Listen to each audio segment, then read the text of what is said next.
Hello everyone, स्वागत है आपका मेरे एएमए एजुकेशन चैनल के ऊपर। आज की हमारे वीडियो के अंदर हम करेंगे measurements of price elasticity of demand, business economics unit first के मेरे नोट्स। हमारी जो पिछली वीडियो थी उसके अंदर हमने किया था degrees of price elasticity of demand. अगर आपने वो वीडियो नहीं देखी है तो उसका लिंक डिस्क्रिप्शन में है, आप पहले जाके वो चेक करें क्योंकि पहले वो इंपॉर्टेंट है, प्राइस इलास्टिसिटी ऑफ डिमांड उसी का टॉपिक है।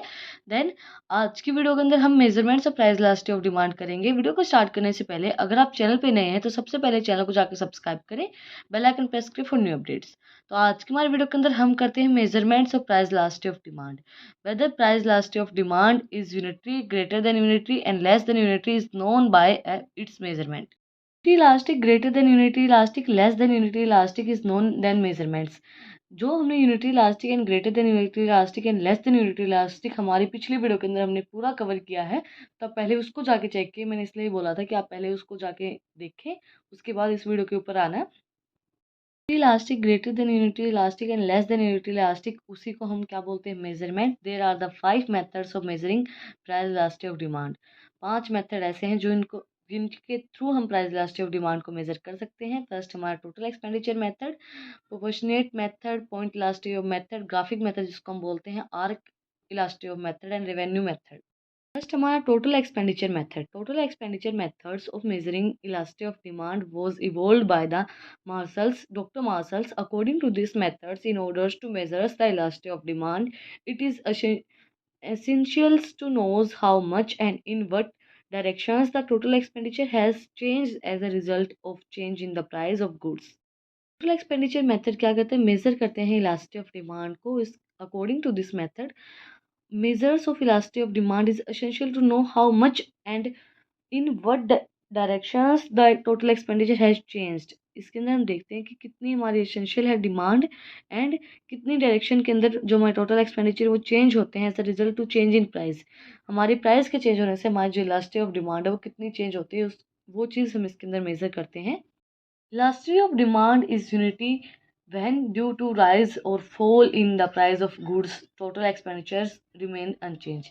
जो elasticity of demand है वो unity होती है when due to rise और fall in the price of goods। जब हमारा जो price of goods है वो rise हो रहा है या कम हो रहा है, जो total expenditure वो remain unchanged। जो हमारे total expenditure होते हैं वो unchanged रहते हैं, वो बिल्कुल भी change नहीं होते। Elasticity of demand is greater than unity when due to fall in price total expenditure goes up and due to rise in price total expenditure goes down। That is when total expenditure moves in opposite direction compared to change in price। इसके अंदर हमारे जो है total जो हमारे expenditure हैं वो दोनों तरीके से चेंज हो रहे हैं, राइज हो रहे हैं, फॉल हो रहे हैं। किस टाइम पे, when total expenditure move opposite direction, जब हमारा जो टोटल एक्सपेंडिचर वो एक दूसरे के अंदर अपोजिट डायरेक्शन के अंदर मूव हो रहे हैं, उस टाइम पे वो जब बढ़ेंगे, जो हमारे जो फॉल होंगे तो टोटल एक्सपेंडिचर जो है वो फॉल होंगे, जो जब बढ़ेंगे तो प्राइस जो हमारा बढ़ जाएगा। तो ये अपोजिट डायरेक्शन के अंदर मूव हो रहे हैं। कंपेयर करेंगे हम चेंज इन प्राइस को इसके अंदर। And elasticity of demand is less than unity when due to fall in price total expenditure goes up. That is when total expenditure moves in the same direction as change in price. जो elasticity of demand है वो less होगी unity when due to fall in price, जब हमारा जो price है वो कम होगा। And total expenditure goes up, जो टोटल एक्सपेंडिचर है वो अप जाएंगे। That is when total expenditure moves in the same direction, जब हमारा जो टोटल एक्सपेंडिचर है वो मूव होंगे सेम डायरेक्शन के अंदर चेंज इन प्राइस के चेंज होने पर।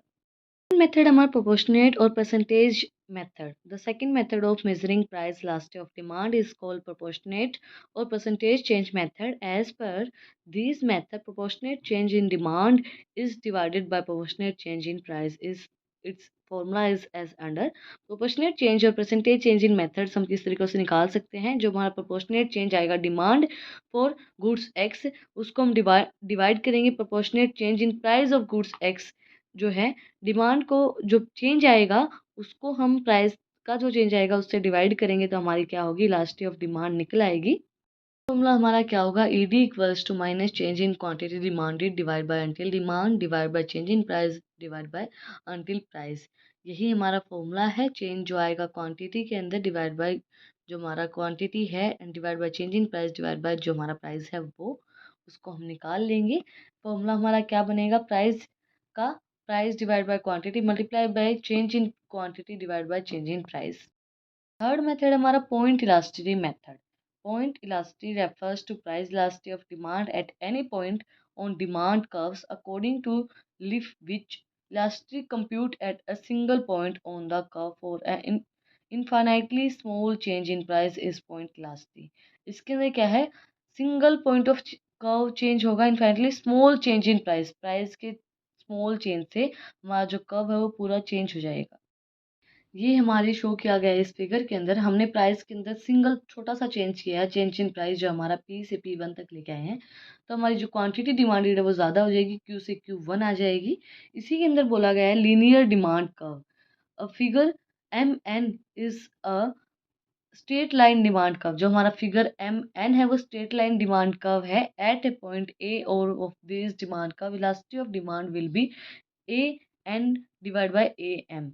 ए N divide by A M इसके अंदर बोला गया है, and some can be known with the help of the method as we know. जो हमने मेथड पढ़ा है कि इलास्टिसिटी जो हमारी वो P divide by Q equals to change in Q divide by P। It is evidenced from figure that P equals to OP equals to AQ, Q equals to OQ divided by AP, and change in P equals to P and P1 and equals to AB, and change in Q equals to Q1 and BC.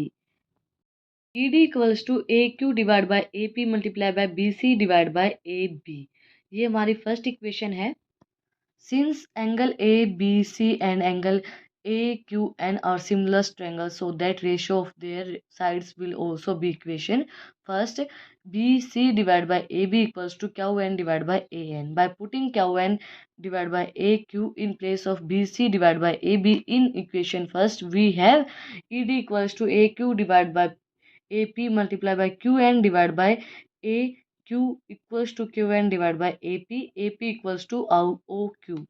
Since angle AQN and angle MPA are similar triangles, so the ratio of their sides will be also be equal. Ratio होगा वो भी equal होगा, तो Q N divide by A P equals to A N divide by A M. Thus E D equals to Q N divide by A P equals to A M divide by A N divide by A M.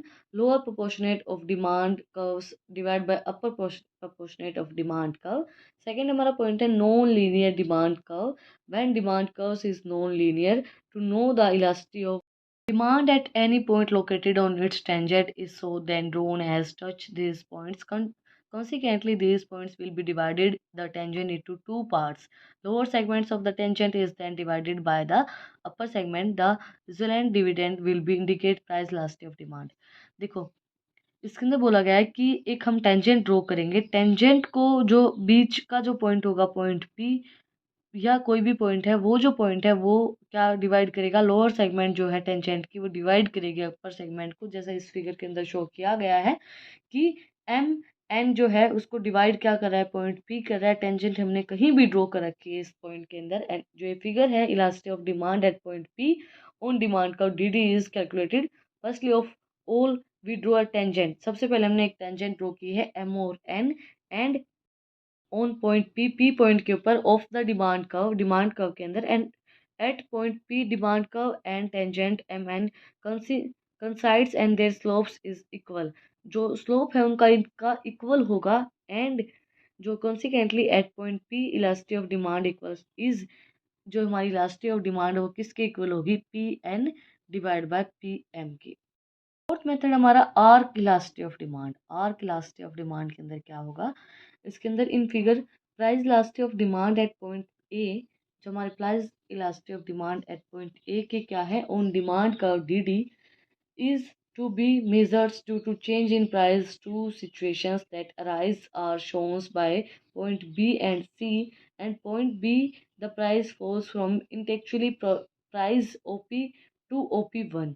Point B के ऊपर हमारा जो price है वो fall हो रहा है, OP से OP1 तक आ रहा है, एंड OP से OP1 तक आ रहा है, चेंज हो रहा है ये। And point C it future falls of OP2। Point C के ऊपर इसका फ्यूचर फॉल है, मतलब इसके यहाँ भी ये फॉल हो सकता है, तो यहाँ पे ये आर्क ड्रॉ कर रहे हैं हम इसके अंदर।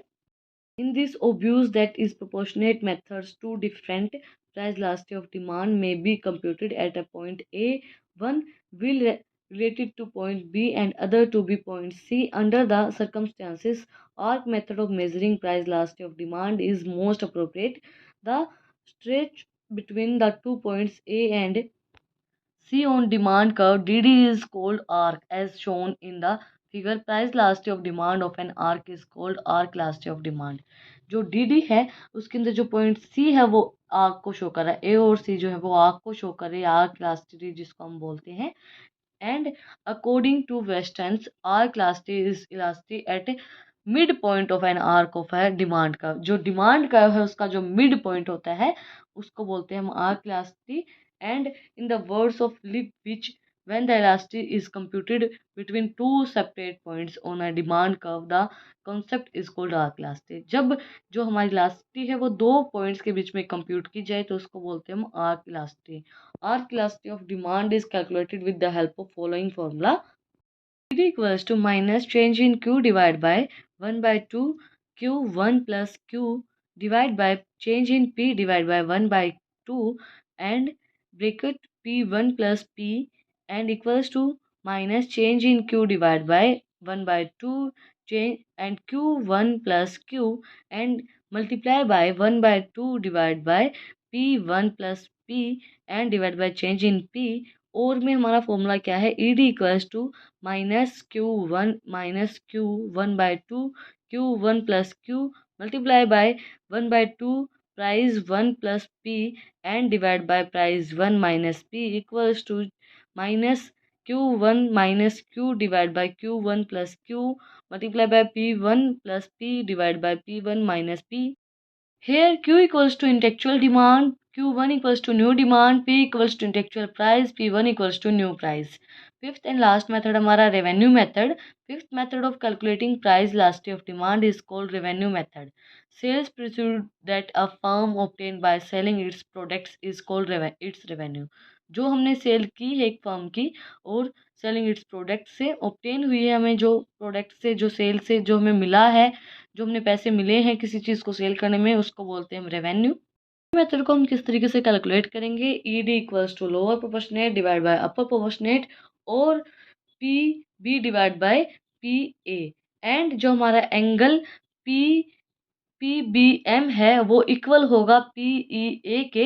तो ये क्या होगा? इक्वल हो जाएगा. सिमिलरली इनका रेशो भी इक्वल होगा. तो जो ई डी है equals to P B divide by P A and equals to P M divide by A E होगा.